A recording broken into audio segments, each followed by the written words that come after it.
The inspirational and motivational types of valedictory address are the common types we hear during this graduation season.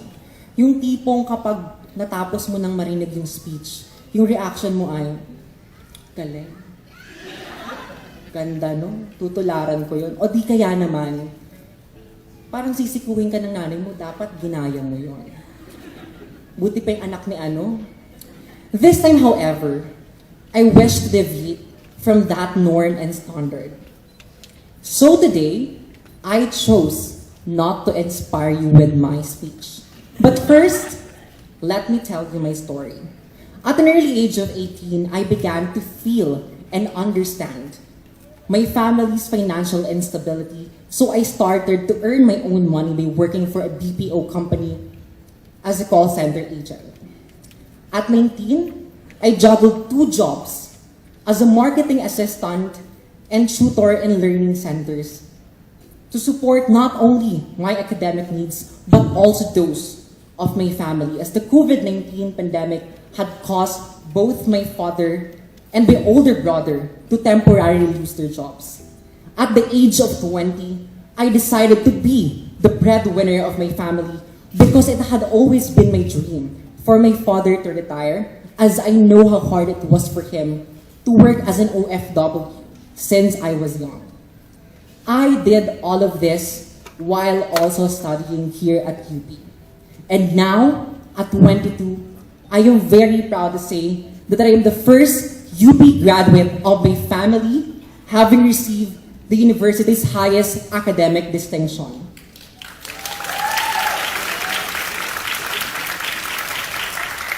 As you can see, my life and academic journey is similar to those that are frequently featured in the news and social media. Kwento ng isang mahirap na nangarap, nagpursige sa buhay at pag-aaral, at ngayon magtatapos ng kolehiyo. Taon-taon na lang, hindi nawawala ang ganitong uri ng kwento. Parati tayong may mabasa na trending post na tricycle driver na pagtapos ang 3 anak sa kolehiyo. Mag-aaral mula sa IP community, nagtapos ng pag-aaral. Nito lang, nag-trending ang mga posts kung saan ang mga seniors or ang mga magulang nakapagtapos ng elementarya at edukasyon or kindergarten. Ngayon, marahil ang aking kwento yung papasama na dito. Working student at anak ng dating OFW. Nagtapos bilang summa cum laude sa UP. These headlines and narratives draw a lot of public attention and praise because aside from being inspiring, the society we live in today finds it unusual or surprising that a poor or marginalized student graduated from college and sometimes with flying colors. In the past, I used to celebrate this success like others, but the privilege of having a UP education taught me to question why such a fundamental human right as education, which must be granted to each of us, is not a natural occurrence. Na tila hindi pang karaniwan na may nakapagtapos na isang mahirap. To all who are listening to me, especially those who find themselves in similar situations as mine, those who are juggling work and studies at the same time, acting as the breadwinner of their family, I urge you not merely to be inspired by my success and story and wonder, paano niya kaya yung nagawa? Paano siya naging summa cum laude sa kabila nun? Honestly, I feel uncomfortable answering those questions because I do not want to be your inspiration. I do not want my story to be your source of motivation. I am and will never be your role model. I firmly believe that no one should have to endure the same structural barriers I face just to get a diploma and reach where I am today.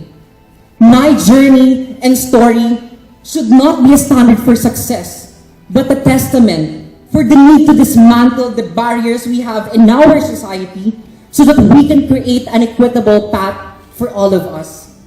Rather, what I want you to feel is to feel discontented, frustrated, and even disgusted towards a system that has forced students like me to work twice or thrice as hard just simply because the current system makes obtaining a college degree like an attainable feat for many of us. I want you to be disgruntled enough with the system to the point that we demand for something better and not settle for less.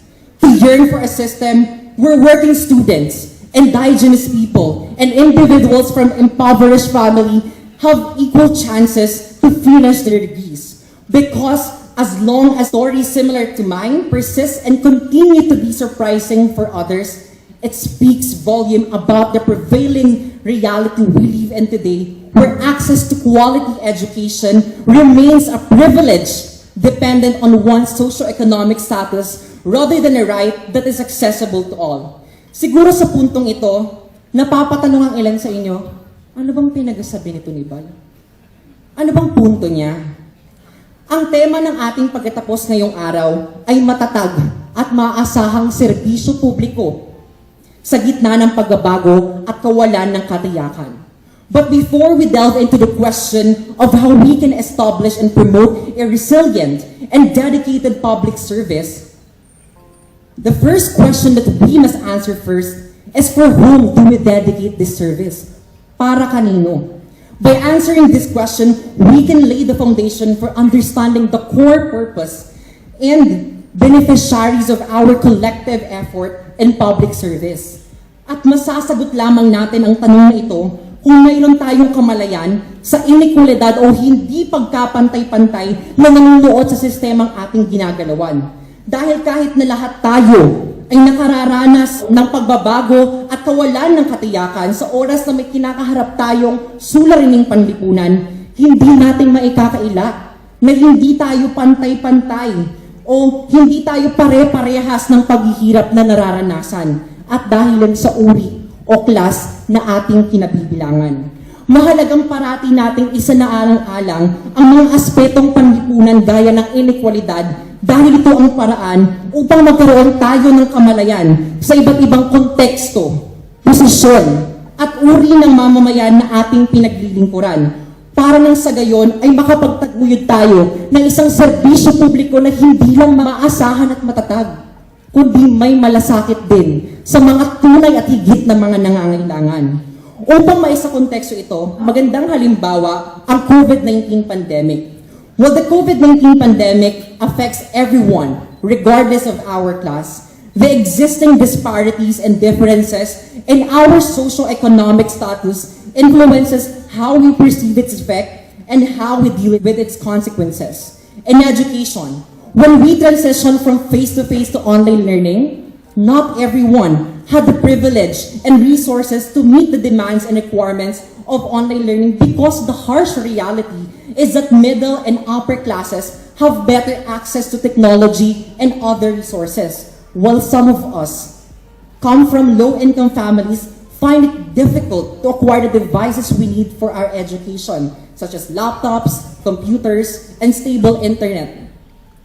With this digital divide, we can also expect significant differences in educational outcomes, which contributes to the perpetuation of existing class inequalities as privileged students continue to flourish and thrive amidst this change, while underprivileged students are more likely to fall behind. At dahil ganito ang sistemang mayroon tayo, napipilitan ng ilan sa atin na kumayod upang makalasap ng kaunting pribilehiyo. Kaya nga minsan, napapaisip ako siguro kung hindi ako nagtrabaho habang nag-aaral, siguro wala ako dito ngayon sa inyong harapan. Hindi ako magiging summa cum laude kung nagtiis ako na gamitin yung nag-iisa naming laptop na sobrang lag na at naka-dextrose. Alam nyo ba yun? Yung kapag tinanggal mo siya sa saksakan, namamatay na yung laptop o kahit bagalaw mo lang ng kaunti. Fortunately, I was able to save enough to buy devices for my education. We know, however, that this is not the case. In reality, millions of students lack the resources they need for distance learning. So instead of pushing the students to do what I did, what we should do is to demand and advocate for better public service in the education sector that will truly address this apparent inaccessibility. The same can be said for other aspects and sectors of our society. Sa health sector, bukod sa pagbibigay bansag sa ating mga doktor, nurse, at iba pang health workers bilang bayani, dahil sa kanilang dedikasyon at malasakit at tumulong sa mga may sakit lalo na nung kasagsagan ng pandemya, bakit hindi natin sila bigyan ng sapat na pasahod at wastong benepisyo? Bukod sa pagkilala sa mga OFWs bilang mga bagong bayani, bakit hindi natin palawakin ang oportunidad dito sa Pilipinas at itaas ang minimum wage upang hindi na kailanganin ng mga magulang natin na mga ibang bayan?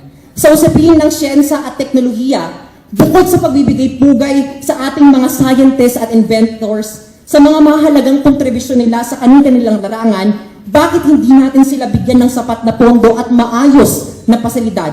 Sa tuwing hinahagupit tayo ng sakuna, unos, kalamidad, o kaya naman may kinakaharap tayong malalaking problema, bakit bukod sa pagbibigay pugay sa katatagan o pagiging resilient ng mga Pilipino dahil nakagawa sila ng paraan para makabangon gamit ang sarili nilang paa, bakit hindi tayo magmalasakit at bigyan sila ng tulong na kanilang kinakailangan?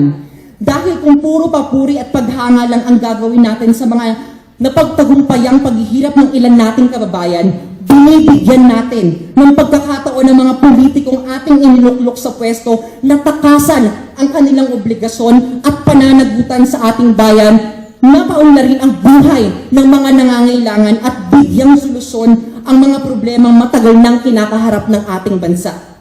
Fellow graduates, many of us will serve in the public service and some of us may become the next Supreme Court Justice, member of the House of Representatives, senators, or even president.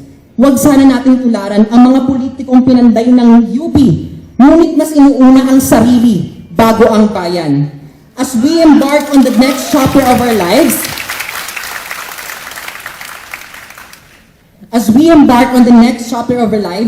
I do not encourage you to always be optimistic that when we look at the struggles of our fellow Filipinos, we always look for the silver lining. Because in reality, not all situations can be viewed through the lens of a half-full glass. Sometimes, looking at the glass half empty is the better thing to do. Using this half-empty perspective, it enables us to recognize the systemic root causes of our problems, challenge the status quo that perpetuate them, and to hold our leaders, elected leaders, accountable. Kung noon, ang sagot ng marami sa atin sa tanong kung bakit tayo pumasok sa UPI upang maihahon ang ating pamilya sa kahirapan, sa paglabas nawa natin ng universidad, naway bagong layunin natin ang baguhin ang sistemang ginagawang mahirap ang karamihan. Hindi dahil sa mahirap tayo, hindi dahil sa hindi tayo nagsumikap o nagtsatsaga, kundi dahil araw-araw tayong pinagkakaitan ng pagkakataon at oportunidad na umahon.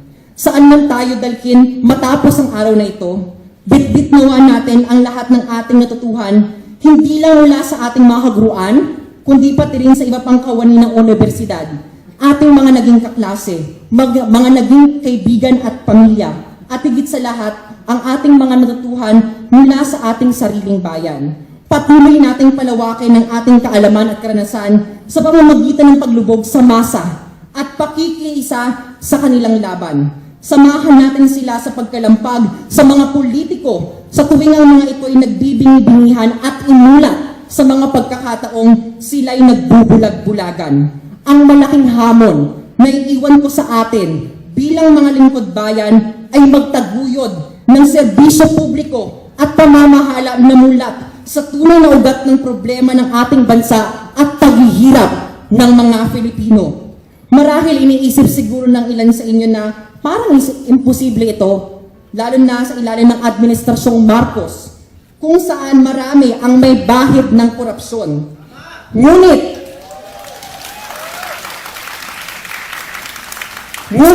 ito ang dahilan kung bakit mas pinili kong huwag magbigay inspirasyon ngayong araw.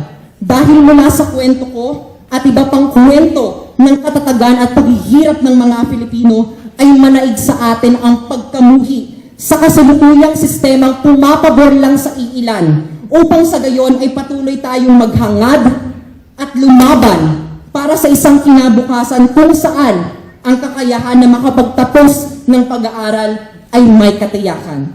Mga scholar ng bayan, tuloy lang ang ating laban. Maraming salamat at pagbati sa inyong lahat.